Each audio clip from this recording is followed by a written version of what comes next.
Welcome to Grow For It. It's a podcast for small business owners, managers, and professionals. The goal is to give me a chance to work with the space between your ears, on your mindset, to help you focus on the things that really matter to your success. I want to enable you to concentrate on pursuing your vision, setting meaningful goals, and engaging in the day-to-day activities that will have the biggest impact. Thanks for joining me.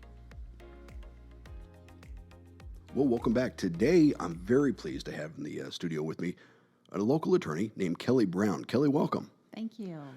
Kelli is one of the attorneys here in town that focuses pretty much on estate planning. And so she's had over 20 years experience as an estate planning attorney. And she's written a book in the past called Estate Planning When Your Child is Addicted.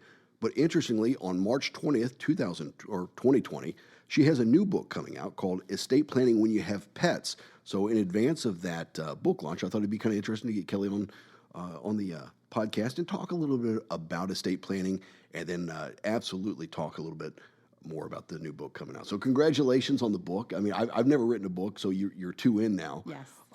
Let's talk a little bit about your professional background. Let people kind of get to know you and kind of, what do you focus on while you're at work during the day? Great. Well, I knew in law school that I wanted to focus in trust and estates, that I wanted to help people plan in the event of incapacity or death. I love writing.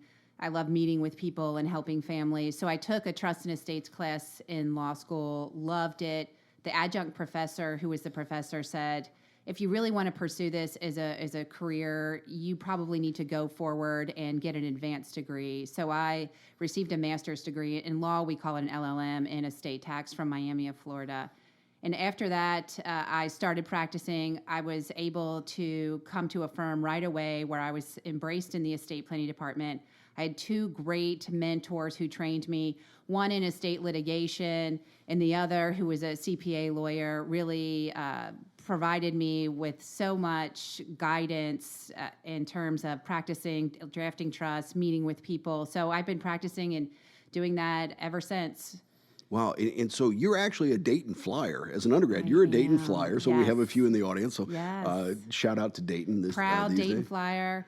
I still see all my friends from college. Yep. It was a fantastic experience. There's a big community right here in Louisville, Yes. actually. So we've got that, and then you went to Chase Law School up in northern Kentucky. Yes. And then, like you said, to Miami, Florida, right, for law school, for your advanced degree.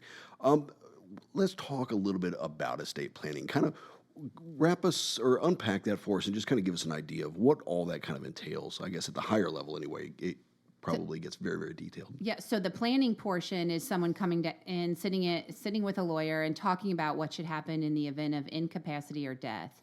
Basically, who should be in charge, who should be your leaders in terms of making decisions for you, if you can't speak for yourself, for medical care, for finances, those sorts of things. And then upon death, who should get your assets, when they should get it, who should be in charge. Those sorts of things are just chaos-preventing measures that are a real true gift to your family should something happen to you, and something will happen to all of us. So it's just sort of planning in advance and a responsible thing to do. Well, you mentioned something. You said incapacity. That most of us think about wills and trusts and estate plans after someone has passed on. But if I'm in a car wreck and I'm in the hospital, Yes. maybe I'm in a coma, or Yes. maybe I just can't really communicate. Maybe I've suffered a head injury, so I can't really communicate competently.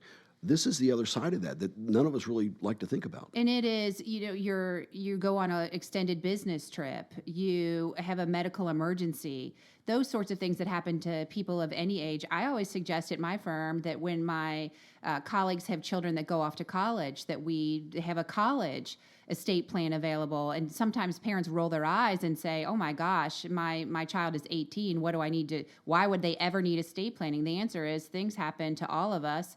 And mom and dad need to be able to make medical decisions for their now grown-up 18-year-old. Because that person now is legally an adult, They are correct? a grown-up in the eyes of the law. So every person 18 or over really needs, even of just a very basic estate plan in place. Because when you do not plan, the government has a plan for you, and it is crisis management, and Right. It is the courts and judges and lawyers and expensive. Contrast that with just having everything in place in a nice and neat order where your leaders know what to do for you. Well, just from personal experience, I mean, my dad passed unexpectedly, over 20 years ago now, and we had no idea what was going on.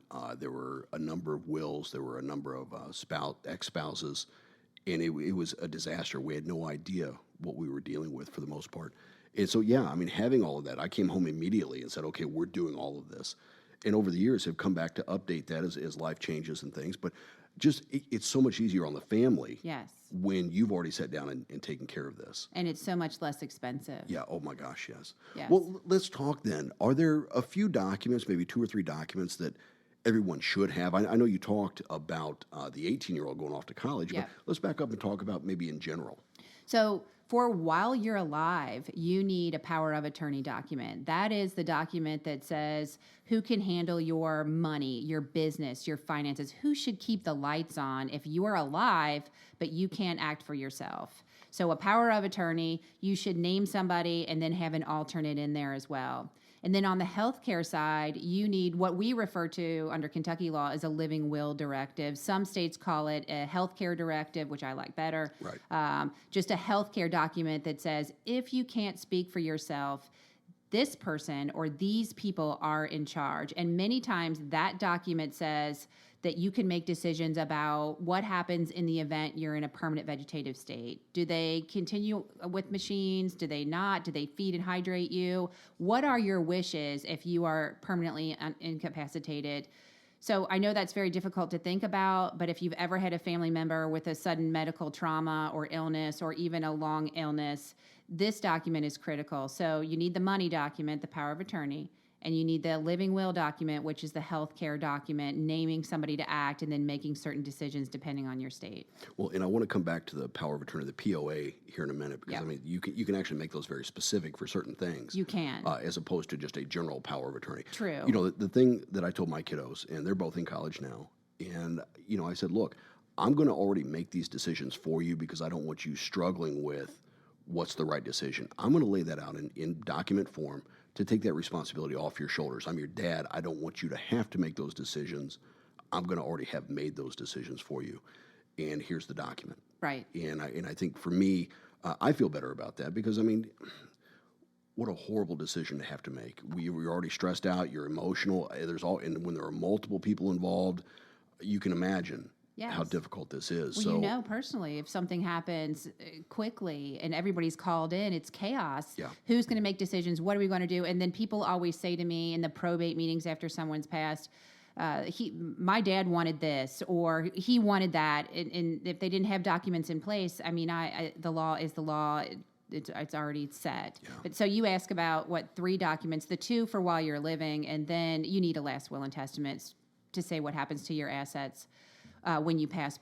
The most important thing I tell my clients is not all assets will pass by your will. So title really matters. So sitting down with a real true estate planning attorney, looking at your assets, they say to you, here's what you have, here's how it'll go, what decisions would you like to make? Those 3 documents are important, but also sitting down with someone who knows what they're doing is very important.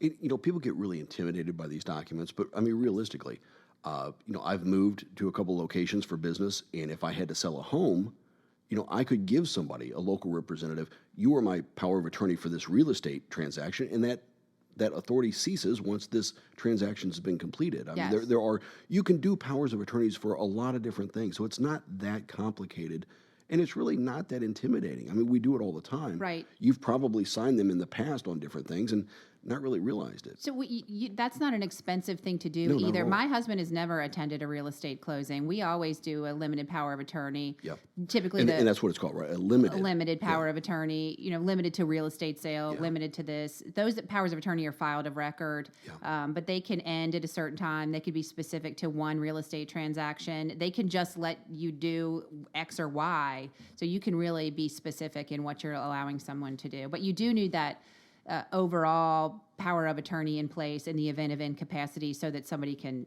keep the lights on and pay the mortgage, those sorts of things. Let's talk about some mistakes that you've seen. And again, you talked about assets and things and where that should go. Part of that is going to be the pets. I mean, if you're a pet owner, Yes. maybe your family's not necessarily a pet. I don't have any pets. My mom my loves pets. gosh, I mean, all this kind of. what? I know. But you I must grew- I grew remedy up- that immediately. I grew up with a herd of basset hounds, so trust me, I put in my time. But at the same time, I mean, those are, I want to come back and really, really talk about the estate planning when you have pets because a lot of people overlook that, right? Yes. But let's talk about mistakes right now. These are common mistakes that in the past 20 years, I mean, you've done a lot of these. Yes. What do you typically see? What do you think? I think I have seen it all. Nothing phases me at this point. I don't know if that's good or bad. But one mistake is we call it fast food estate planning. So a client, a person, a regular person gets sold something. Somebody knocks on their front door. A lawyer should never knock on your door and solicit business. First of all, we're not ethically allowed to do that. I was going to say it's prohibitive anyway. But it happens. Or you get invited to a restaurant for a free lunch or a free dinner or something, and then you're given a presentation that tries to scare you to death about probate, about the nursing homes, and then they ask you to buy some great big fancy estate plan that they say will do X, Y, and Z. So sounds like a timeshare. Oh, God, yes. In my experience, so someone passes away. The moment I see the big fancy binder, my red flags are going up in my head because I know that they paid a lot of money for it, and a lot of times they're people with modest means. And then to look at it, I immediately fear that there's 16 trusts in there that they don't need, that they put the family house in an LLC, that they did all these things that were not necessary and that were scare tactics. So my advice is to avoid fast food estate planning. Go to the dinner, but don't, in my opinion, don't buy anything or give personal information. See a real true estate planning attorney. There's lots of mechanisms to find one that knows what they're doing, that is stationed where they live. And by that, I mean, you know where to find them if something's wrong. So they're responsible for their work. Their credentials are such that they focus in this area. So a lawyer that does DUI or criminal work is not going to be specializing generally in estate planning or probate. It's a complicated area. So a real true estate planner can save you a lot of money. They know what they're doing. They know what you need. They get it done, and they're responsible for their work. So avoid fast food estate planning. That's my first. You know, a lot of times you get these documents. Let's say I sit down with you and we created this nice trust and all the documents I do need to have, and then so I upload them to my computer. And I think, okay, everything's good. I'm ready to go. Why is that a problem?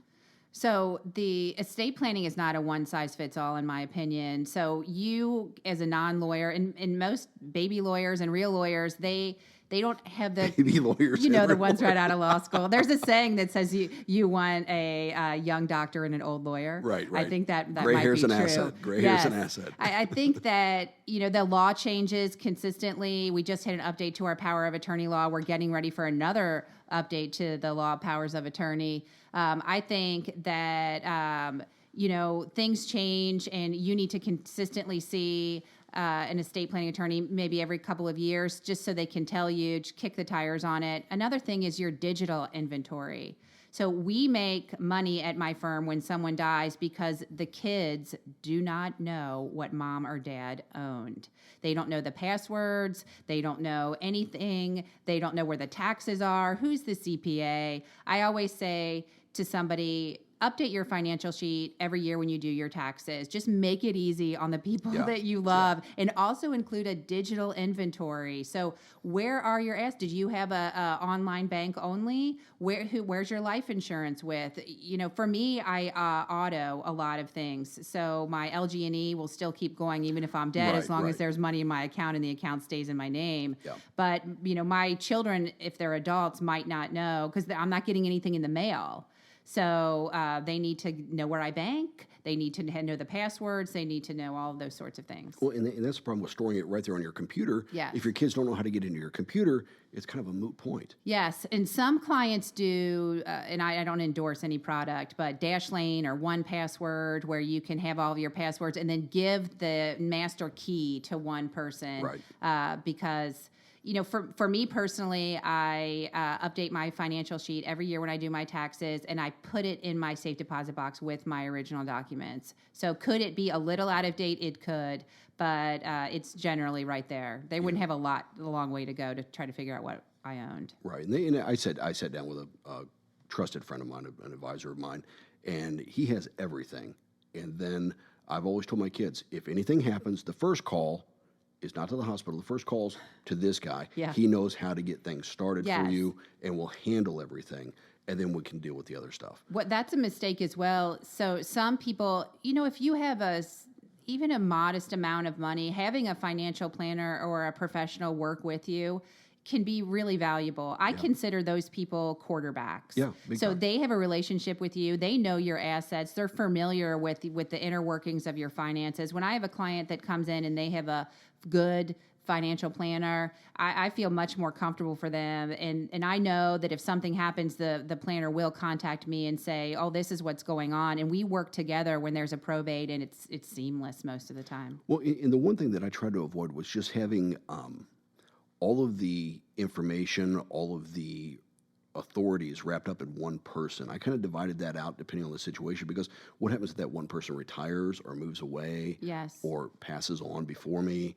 That can cause some problems. So I do have somebody locally who can make a healthcare decision for me, and I have somebody else that's got the financial side of it, and I've kind of laid out how that's going to work together.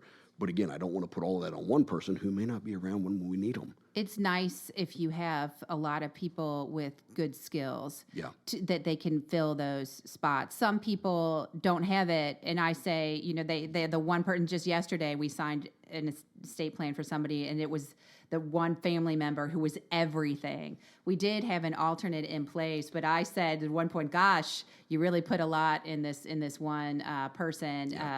But it's a good thing to have an alternate. And again, Exactly. Your healthcare person, they need to be your advocate. They can't be 5 states away if you're suffering and you need somebody there who's going to show up. So choosing the right leaders, so important. Unbelievable that people don't think. Well, the other thing is, an estate planning is not just because I have millions of dollars. Correct. Which I don't. It can be as little as, what's going to happen to the house? Yes. What's going to happen to some of the stuff here? It's not that complicated.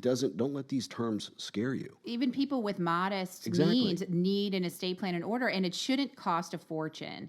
Really, just to have it in place is more valuable.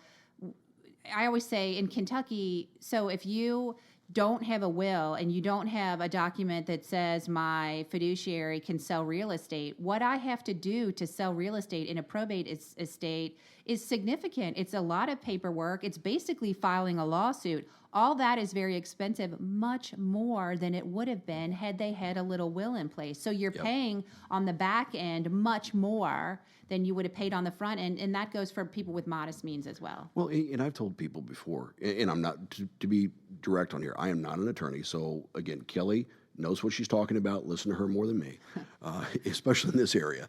But if you have a child, you have a newborn, you have a teenager, it doesn't matter. You should have some of these documents in place for the benefit of that child. So important. Think about the hardest decision parents make is who's going to be the guardian if both parents pass away. Yep. Car accident, all the sorts of things that we have. You see it on the news. Things happen, and who's going to take care of your child? That's not something to leave to chance. Well, so many of us think, well, if something happens to me, my spouse will take care of it. What if you're traveling together? Yes. Which is often the case. Right. And if you designate somebody, have that discussion with that person. Don't surprise them. Unquestionably. And also have alternates in place as well. Yes. So I update my documents about every 2 years. My kids are getting to the point. My son is 16 and my daughter's 12. So they're old enough to talk and convey their own wishes. Who is in charge of them has changed over the years just based on life. So it's important to update that, name a guardian. And for me, gosh, my estate planning documents say if something happens to my husband and I, everything goes to our children equally, and it is placed in a trust. Yeah. I do not leave our money to a 16-year-old and a 12-year-old. I leave it in a mechanism that I want. Had I been alive, it takes care of them in the same fashion. If you don't plan, the government plans for you, and your children will, since if they're under 18, they can't own assets, but they'll put it in a guardianship account and they'll get it at 18 under our Kentucky law. Some states say 21, but our Kentucky law is 18. I do not personally want that to happen. No. And I did that in my plan. I listed out specific milestones. Yes. Because I just don't want all of that money potentially to be just dumped on a young kid who now has the best car stereo in the neighborhood. I see it. Doesn't, it happens. Yes. one more thing before we move on for this. The when there's a life change, I think that's probably another mistake. A divorce. Yes. Walk us through that, because that's got to be a huge mistake. It is. So we have many divorce lawyers at my law firm, and I have a divorce checklist that I give to them, and it is update your estate planning documents, change your beneficiary forms, just a whole laundry list. In Kentucky, if you divorce, and many states are like this, your spouse is then treated as predeceased. So they can't take under your will, but your will doesn't control assets that pass outside of your will, like beneficiary forms for life insurance, IRAs, annuities, those sorts of things. So it's important that you're checking off the box, making sure everything is nice and clean. And I do think, so my third book might be estate planning for the newly divorced. Yes. Because it's so complicated. You know, if you don't get along with your ex-spouse, or if there's something that happened, you know, leaving assets to your minor children could provide your ex-spouse unlimited access to those funds through a guardianship. So just walking through that with your estate planning attorney, so easy to put in place mechanisms to protect your children in a divorce under your estate planning documents. Well, and again, obviously, we want to talk about the new book, Estate Planning When You Have Pets, coming out on March 20th of this year. But let's come back to the one thing. You talked about, you know, dumping this responsibility or this freedom or these funds on a child, Yes. on a minor, and things like that.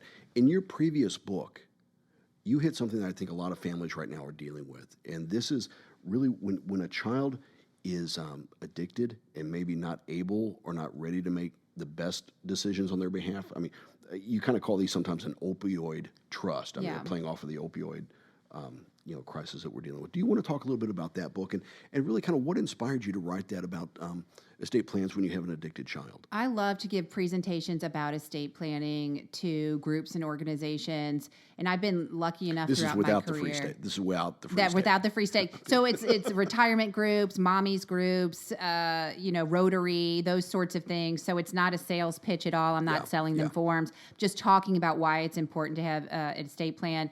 I was the 3-time chair of the probate and trust law section of the Kentucky Bar Association. So through that, I had a lot of entree to go into organizations and talk about it. One speech I was giving to retirees, and it was a big group of people. I mentioned I do a PowerPoint presentation. I try to make it as lighthearted as I can, but I mentioned trusts, and a good reason to do them would be if your child was mentally ill, suffering from an addiction, had some problems, those sorts of things. And I sort of glossed through it. And at the very end, I said, "Do you have any questions?" And one lady raised her hand and said, "Well, I have a child, an adult child, who's struggling with addiction, and can you elaborate on that?" And I talked about it more. Then another question from different people, another. And I thought, wait a minute. And so I added after that to my estate planning questionnaire, "Do you have a child that struggles with addiction or mental illness?" And it was unbelievable to me how many people said yes. It's everywhere. And so I thought, gosh, were they not going to bring that up in because we talk about the kids, but that is something parents struggle with admitting that. But once you open the door to it, I found that we really had discussions and we made plans. Another thing that happened is I had a probate where there was an addicted adult child and there was no will. So at the end of the probate, I was giving checks to these heirs, and the other sibling said to me, "Please do not give money to my sibling." And I said, "Is there a guardianship? Can you give me, this belongs to them. Legally, I have to give them the money. If you want to go to court and ask the judge," and they said they will self-harm. And I said, I sympathize. And so I really talked to my clients about it when they came in, and I decided to write a book about it. And, the book is inexpensive, and it's really just a way that I can give information to these parents to make it not scary, to put restrictions. And I'm not talking about disinheriting necessarily. I'm talking about putting restrictions. For example, you don't want to give your wedding ring to a person who's actively struggling with substance abuse. So just limiting who gets your personal property in your will can really make a difference to the other children and safeguard those sentimental items. I'm not talking about necessarily disinheriting, putting money into trust. There's lots of different So options. that money can be kind of trickled out over time Yes. to make sure that that individual is being taken care Yes. of or cared for or whatever. Yes. But again, to maintain just a little bit of protection. The goal in my book is to provide options. Yeah. So a parent can read it and think, oh, I want to do this, this, and this, or I don't want to do that, but I didn't know that I can do this. And I didn't know that estate planning is not just for millionaires. It's for regular families who have problems. And Right. especially if you have a child who's mentally ill and is likely not going to recover, there are so many options for taking care of them, and your other children, your other family members will thank you when a person struggling does not get a lump sum of money that they're going to self-harm with. It's just a really good thing to do. That's why I wrote the book. It's been difficult to talk about. Now other groups dedicated to addiction have asked me to come and speak, and those families, those moms and dads. It's horrible. Oh, one lady told me recently they think it takes 8 or 9 times through rehab to even broach recovery in a meaningful way. I thought, oh, those families are walking down that road with those adult children. It's just terrible. Well, friends, we're talking today with attorney Kelli Brown. She's with the firm Goldberg Simpson. If you'd like to learn more about her background, her professional profile can be found at goldbergsimpson.com. And I'm going to put a link to this and also the book we just talked about, The Estate Planning When Your Child is Addicted. I'll put a link to that in the show notes on my website. So if you're listening to this podcast, you can click through to my website and you'll find all of this information. Kelli, let's talk about the new book. Again, congratulations. I'm a prolific author. Got Yes. 2 different books. I've always wanted to do it, but I never have. So this one deals with estate planning when you have pets. Yes. And so what's the inspiration there? I mean, this is a really cool book. I am an animal lover. I am. If I could, I would have 5 or 6 dogs at any given time. Throw some cats in there, some bunnies. It would be fantastic. But due to my work schedule and the realism that exists in my world, we just have one dog. Her name is Holly. And when I got her, I realized that if something happened to the family, I would need to rehome her. Yeah. I follow on Instagram and Facebook all of these shelter. It's awful, the dogs that need home, or you've been to an adoption event where the sign on the crate says owner passed away, owner Right, died. right. And so my goal in estate planning, and I ask in my questionnaire, do you have a pet? Is there someone does a pet need to be rehomed? Do you want to set aside money for the pet? And I get a lot of sort of eye rolls about it, those sorts of things. But my pet is part of my family, and my goal is to make it sort of just mainstream. When you're doing your estate planning, think about who's going to take your pet. Think about, Holly, my golden doodle. She has to be groomed. She has to go to the vet every year. She's an expensive. Well, there's food. There's food. everything else. I mean, Yes. And to just assume that your brother, sister, your child, or whomever is going to take on that responsibility, if you're not a pet owner, that can be very disruptive to your lifestyle. Yes. But again, there's that trailing expense that comes with it, and to just make that assumption Yes. is a little tough. Yes. So in this book, you're talking about ways that people can actually carve out a little bit of that estate plan, those Yes. funds, to take care of that pet long term, or at least as long as possible. Yeah, rehoming is just very important. People just assume they'll outlive their pets. I went to a presentation recently by a local lady whose whole business is rehoming pets. And one of the ladies in the audience said, I'm elderly, I've loved pets, I really want a companion cat, but I'm just so worried because cats live for a long time. But now that I've met this lady who owns this business, I think I'm going to be able to get a pet and be satisfied that the pet will be taken care of.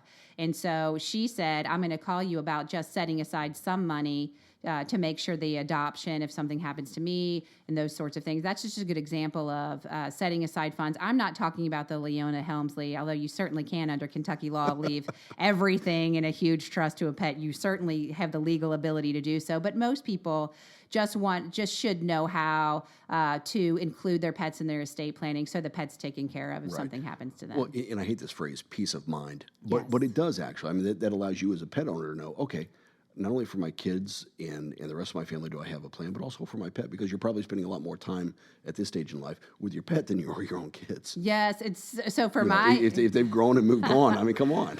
so down the street from me, our neighbors got a dog the same week I got Holly. Yeah. And so our dogs are best friends, and we see each other when we walk, because we don't have backyards. So we see each other all the time, and the dogs just love each other. And so I said to that neighbor, would you be Holly's pet custodian? Would you take her if something happened to all four of us? And she said, of course. And I said, and I would take George, her dog. And I said, well, Holly could sleep in your bed, right? Oh, yes. I mean, Hollywood might like to go live with George even now if something didn't happen. But that's a very big difference from what would happen if my family just suddenly passed away. Yeah. I don't know what would happen to Holly. She might just go to the shelter. She might go. So now I've set aside money, and I know the neighbor who's going to take care of her, and I feel confident in the same way that I've taken care of my business for my husband if I die, for my kids if I die. It's just, and it's all in the same document. It's not a stretch to really just make these decisions for your pets. Your pets are family members. They are to me. Yeah, Yes. absolutely. Holly is. You can see her on my Instagram. I have a estate planning Nice when plug. you have pets, and all I do is take pictures of Holly the golden doodle. It's really quite obsessive. That's awesome. Now, this book is actually available for pre-sale on Amazon, and It is. the other book as well. Yes. So again, in the show notes, I'll have links to Amazon, but you've also got another small website called estateplanningBooks.com. Yes. And so that gives a little bit more information about both of these books, and I guess that'll be a platform that you'll be developing as, let's say, another book or two comes out. Yes, what I found is estate planning, people are interested in estate planning based on what's going on in their lives. So pets or addicted child, there'll be 2021, I hope, newly divorced, and then it'll go from there. I've been asked to write a book about what people should do when they're terminally ill. I mean, I know that's it's a difficult topic, but if you're going through it, just to have sort of a guide, I think is valuable. Well, it enables you to figure out how to have those very personal discussions, when to have those discussions, and really what you might want to consider while you're having those discussions. I mean, these are real topics. Yes. I mean, and they're things that, again, nobody really wants to think about. But if you're like me, I mean, I've got kiddos out there, and I want to make sure that I have taken the time to think through that so that they don't have to when it's done. Especially the younger. Yeah. You know, when people lose a parent and they're in their late teens or early 20s, a lot of times they're not sophisticated enough to understand, dad has to file last tax returns, I have to sell real estate, and dad has a mortgage, do I keep paying the mortgage?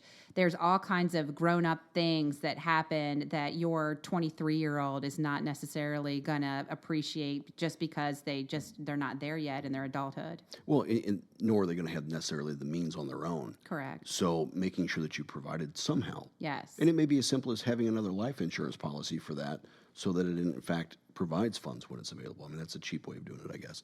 But Kelli, I really appreciate this. I mean, I love the fact that you're taking time not only to do the hard work, in the law firm in terms of, the complicated trusts and estates, and not all of them are so, but you have that background over 20 years. But you're also thinking about these next level concerns. What happens if I do have a child who's battling addiction? What happens if I do have the pets and things like that? And these are the practical things that, just don't really come up in day-to-day discussions unless you're dealing with it directly. So those people want to know this stuff. So I really appreciate you for taking the time to sit down and actually do this. Thank you. You had mentioned a while back that you've given presentation at Rotary Club and parents groups and moms groups and stuff like that. How should somebody contact you if they wanted to possibly talk to you about coming in to host a discussion? There's an email contact information on my website. In my firm, Goldberg Simpson, it's available. We're in Louisville, Kentucky, so anybody can Google it. So I just go, and I'll have that link again in the Yes. show notes. But all I have to do is go to Goldberg Simpson, look at the attorneys, Yes. and there you are. And I can send you an email directly through there. Yes. And you'll get back and set that up, and Yes. that's easy enough. Okay, fantastic. Any last thoughts as we kind of wrap up the episode? I know we've gone through some of the key documents, 3 key documents that you should really have. We've talked about some of the mistakes that people commonly make, or some of the things that you encounter, unfortunately, after it's happened. And we talked about the 2 books. Any final words of advice you might give to people thinking, "Wow, do I really need to do this?" I think that that having your estate plan in place is a gift to those that you will leave behind, or if you become incapacitated, it really avoids chaos. So choosing good leaders, having the documents in place, making good decisions about what's best for your family is an important thing as an adult to do, and it provides again the peace of mind. I know, but when I complete my estate plan, I do it every 2 or 3 years. I update it. I feel so much better about the world that I live in. I would suggest to you that you don't panic over things like probate avoidance or get pulled into scare tactics about estate planning. You should sit down with a lawyer. You should know in advance how much they cost and plan your estate. That's a big. I think the cost of this process scares people as well. Do you want to talk Yes. just a little bit about that? And I'm sorry to pull that back No, into the no. discussion, but I think it's important. I had 2 clients yesterday. We had probates meetings, and they didn't ask me about how much I cost. At the end, I said to them, the fee structure works like this. And we had a discussion about it. But a lot of people are just hesitant to talk about money, or they think it's just going to cost so much, I can't do it. My advice is if you find an attorney that you think is going to be a good fit for you, you should ask them up front, do you charge for the first meeting? What is the range of fees that I pay? Those sorts for most people in my practice, I flat fee estate planning. Yeah. I don't think that the plumber should come to my house and just stay all day and then I get a surprise bill. And I try to treat my clients like that as well. And it is something you absolutely should do, to say to a lawyer, how much will this cost? And if they're saying $5,000 for a simple will, my advice, my opinion is you probably need to shop around for somebody else. Estate planning should be affordable. It should be easy. You should feel comfortable with the lawyer that you have before you. They shouldn't be selling you financial products. And one big thing, in my opinion, your lawyer should not be in a leadership position for you. If you didn't give birth to them or you're not related to them by blood, marriage, or adoption, by all means, my opinion is you should not appoint your drafting lawyer as your executor, as your trustee, as your attorney, in fact, under your power of attorney. No, I see this frequently, and it's always a disaster how it plays out, because it's like fox guarding the hen house. Your lawyer should be your drafter and not your leadership person. So know how much it costs, choose good leaders, and make good decisions that are the best for you and your family. Outstanding. I really appreciate, and that last part about who, not having the lawyer necessarily in charge of. They're there for good service and advice. Yes. But the control issue is a different issue. Correct. Altogether, and I think your family over time will appreciate that. Yes. Kelli Brown, I really, really appreciate your time. This has been terrific. And friends, if you've listened to this podcast before, we talk a lot about business issues. We talk about working on your mindset.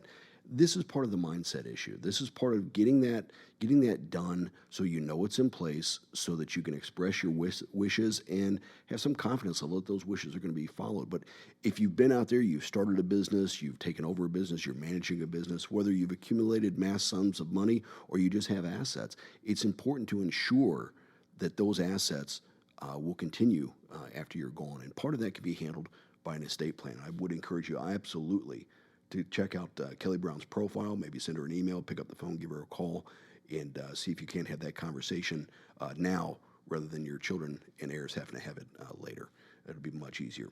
So, friends, if you're looking for any more advice on that, by all means, reach out to Kelli, and we'll talk about other topics of interest in the next episode. So, for this time, I appreciate your time, and I want to say, when you're ready to move forward with your business, when you're ready to move forward with your growth and your vision strategy, well, let's grow for it. Have a great day.